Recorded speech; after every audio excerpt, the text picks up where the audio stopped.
ਤਹਿਸੀਲਦਾਰ ਸਾਹਿਬ ਲਾਰੀ ਅੱਡੇ ਵਾਲੇ ਲੁੱਟ ਕੇ ਖਾ ਗਏ। ਉਹ ਕਿੱਥੇ ਗਿਆ ਕੇਸ? ਕਿੱਥੇ ਗਿਆ ਕੇਸ?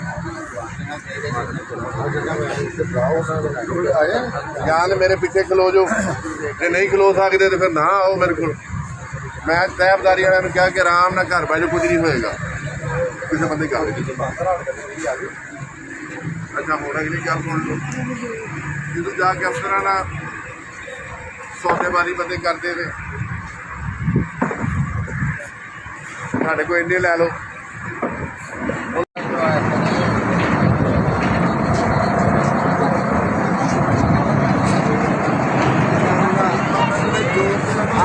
ਲਾਰੀ ਅੱਡੇ ਵਾਲਿਆਂ ਨੂੰ ਮੈਂ ਤਹਿਸੀਲਦਾਰ ਸਾਹਿਬ ਲਾਰੀ ਅੱਡੇ ਵਾਲਿਆਂ ਨੂੰ ਲੁੱਟ ਕੇ ਖਾ ਗਏ।